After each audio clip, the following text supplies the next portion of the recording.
Ma'ruf Amin mau diganti. Hati-hati.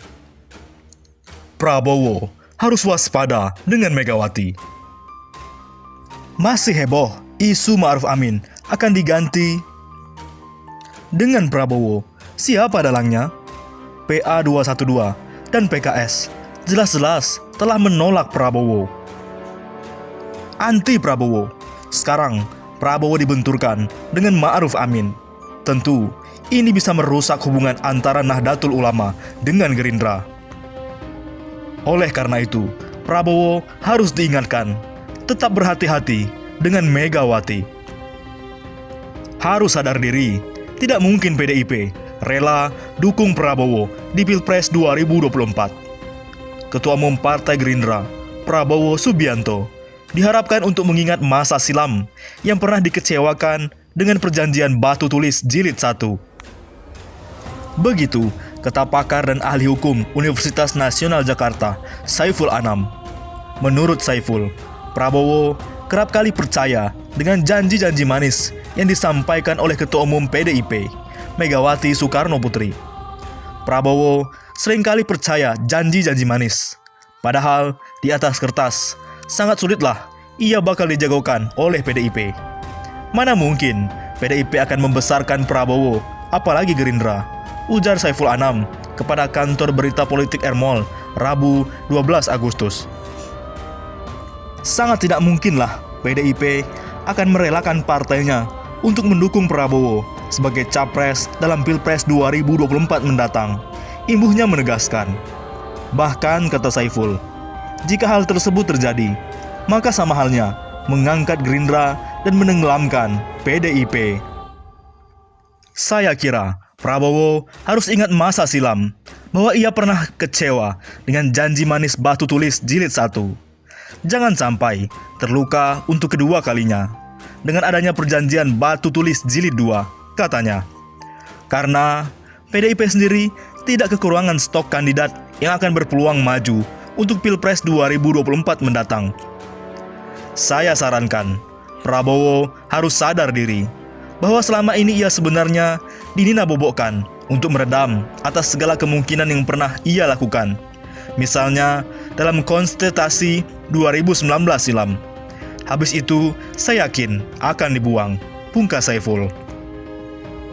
Di lain sisi, walaupun didukung PDIP, Prabowo sulit menang di Pilpres 2024. Kenapa? Pakar politik dan hukum dari Universitas Nasional Jakarta, Saiful Anam memprediksi Ketua Umum Partai Gerindra Prabowo Subianto tidak akan mudah mengarungi Pilpres 2024 mendatang. Pasalnya, kata dia, sosok Prabowo di 2024 tidak akan cemerlang seperti di Pilpres sebelumnya.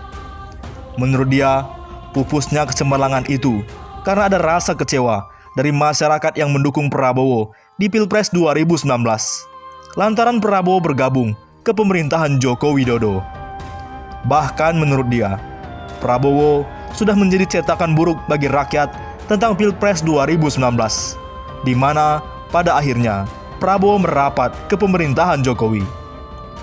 Sulit bagi nalar publik untuk menerima, meskipun karena ini politik kenyataannya memang demikian adanya, katanya seperti dilansir Ermol ID. Sekalipun Prabowo Subianto dan partainya nanti berkoalisi dengan PDIP di Pilpres 2024, menurut Saiful Anam, tetap akan sulit. Kalau masih Prabowo, misalnya didukung oleh PDIP, sekalipun sulit untuk memenangkan di Pilpres 2024, PDIP pun saya kira juga akan berpikir ke arah sana, katanya. Saiful Anam pun meragukan PDIP akan mengusung Prabowo.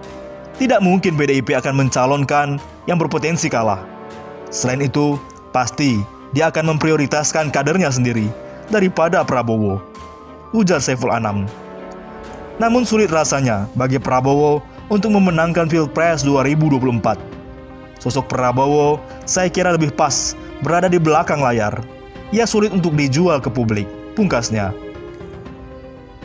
Oleh karena itu, Prabowo harus berhati-hati. Jangan mau dibenturkan sana-sini. Dan perlu diingat, Prabowo jangan remehkan Ma'ruf Amin. Ma'ruf Amin Selain seorang ulama karismatik, dia juga seorang politisi. Lama berkiprah di P3 dan menjadi anggota DPRD DKI 1977. Ketika PKB lahir, Ma'ruf Amin pindah dan ikut membesarkan PKB. Ia menjadi salah satu anggota DPR terpilih dari PKB tahun 1999. Kiprahnya di dunia politik cukup matang.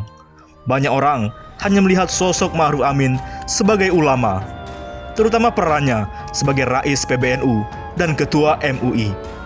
Jauh sebelum menjadi Kiai top, Ma'ruf Amin telah lama menempa diri di dunia politik.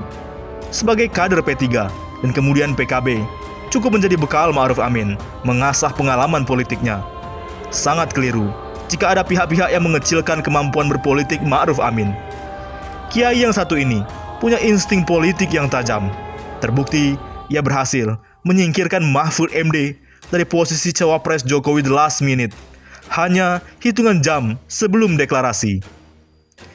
Jokowi yang semula meminta Mahfud MD untuk menjadi cawapres batal, padahal jas yang disediakan akan dipakai saat deklarasi capres-cawapres sudah dikirim oleh Mahfud ke istana.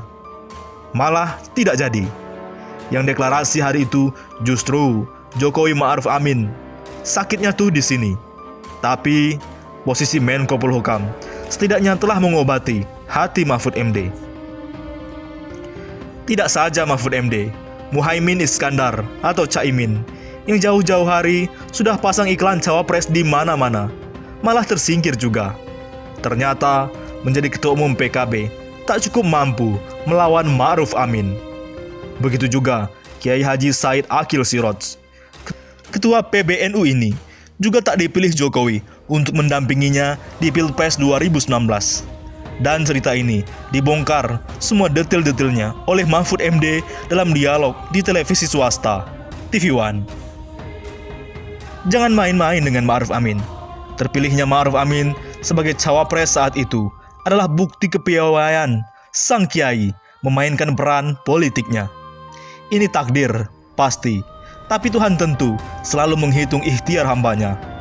Tak ada celah konstitusional Ma'ruf Amin dilengserkan, kecuali mundur. Kalau Ma'ruf tidak mau mundur, maka tak ada pergantian wapres. Ma'ruf Amin akan melihat siapa-siapa yang mengincar posisinya. Ia tidak akan tinggal diam. Desas-desus, kabar kabur. Pergantian Ma'ruf Amin di tengah jalan sudah didesain jelang Pilpres 2019. Bahkan, isunya sudah ada kesepakatan antara Ma'ruf Amin dengan pihak yang memberi rekomendasi. Emang ada buktinya? Seandainya itu ada, toh dalam politik, semua perjanjian tak berlaku. Perjanjian batu tulis antara Prabowo Megawati adalah salah satu contohnya. Juga perjanjian konon tertulis antara Prabowo PKS terkait komposisi capres-cawapres di Pilpres 2019. Bahkan, janji Prabowo terkait Wagub DKI dari PKS sebagai pengganti Sandi pun tak berlaku. Janji politik memang beda dengan janji-janji yang lain. Tingkat bohongnya lebih tinggi. Salah sendiri Anda percaya. Kebohongan berjamaah terjadi terutama saat pileg, pilkada, dan pilpres. Pemilu adalah pasar untuk obral janji. Bagaimana jika Jokowi juga mendukung pergantian Ma'ruf Amin? Ingat, Ma'ruf Amin lebih sepuh.